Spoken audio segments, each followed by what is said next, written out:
Hello friends, നമ്മുടെ മറ്റൊരു വീഡിയോയിലേക്ക് നമ്മൾ സ്വാഗതം ചെയ്യട്ടെ. മറ്റൊരു വീഡിയോ എന്ന് വെച്ച് കഴിഞ്ഞാൽ ഞങ്ങളുടെ വേപ്പില മരം ഉണ്ടത്. വേപ്പില മരം ഇനി ഇല്ല ഞങ്ങളുടെ വീട്ടിൽ. ഞങ്ങളുടെ വീട്ടിൽ ആ സൈഡിൽ ഡ്രസ്സ് വർക്ക് ചെയ്യാൻ പോണോണ്ട് വേപ്പില മരം വെട്ടിക്കളയാൻ പോകണം. ഞാൻ പറഞ്ഞു വെട്ടല്ലേ എന്ന്. അപ്പോൾ അച്ഛനും അളിയനൊക്കെ പറഞ്ഞു അത് വെട്ടാണ്ട് അതെങ്ങനെ ചെയ്യും രമേഷ് എന്ന് ചോദിച്ചു. ഞാൻ പറഞ്ഞു എൻ്റെ ഓർമ്മകളാണത്, നിങ്ങൾ വെട്ടല്ലേ. പക്ഷേ എന്ത് പറഞ്ഞിട്ടും കാര്യമില്ലെന്ന് അവർ പറഞ്ഞു. അപ്പോഴും ഞാൻ ഓർത്തപ്പോൾ ശരിയാണ്. ഇവൻ എന്ന് വെച്ച് കഴിഞ്ഞാൽ ഞാൻ 6ാം ക്ലാസ്സിൽ പഠിക്കുമ്പോൾ വെച്ച തൈയാണ്. അതാണ് വളർന്ന് മാനം മുട്ട നിൽക്കുന്നത്. ഞങ്ങൾക്ക് ഇഷ്ടംപോലെ വേപ്പിലകളൊക്കെ തന്നിട്ടുണ്ട്. പക്ഷേ ഒരു ദിവസമില്ലേ ഇവനൊന്നുമില്ലാണ്ട് കരിഞ്ഞങ്ങ പോയി. അപ്പോൾ നേരെ അച്ഛൻ വെട്ടിക്കളയാൻ പോയതാണ്. അപ്പോൾ അമ്മ പറഞ്ഞു വെട്ടല്ലേ ഏട്ടാ എന്ന് പറഞ്ഞ് നേരെ വെള്ളമൊക്കെ ഒഴിച്ചു കൊടുത്ത് അങ്ങനെ പിന്നെയും കിളിർത്ത് വന്നാണ് ഇവൻ. സത്യമായിട്ടും അതെ. പിന്നെയെന്ന് വെച്ചാൽ ഞാനും എൻ്റെ അനിയത്തിയൊക്കെ ഇതിൻ്റെ താഴത്തിരുന്ന് തല്ലി പിടിച്ച് അങ്ങോട്ടും ഇങ്ങോട്ടും ഇടിയൊക്കെ പിടിച്ച് കരഞ്ഞ് അങ്ങനെ കുറേ ഓർമ്മകൾ.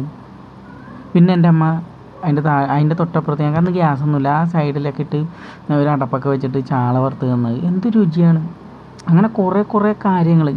ഞങ്ങൾ മണ്ണപ്പം ചുട്ട് കളിച്ചത്, കഞ്ഞിയും കൂട്ടാൻ വെച്ച് കളിച്ചത്, അങ്ങനെ ഇഷ്ടംപോലെ കാര്യങ്ങൾ അത് വെട്ടണോടെ ഇല്ലാണ്ടാണ് ശരിക്കും.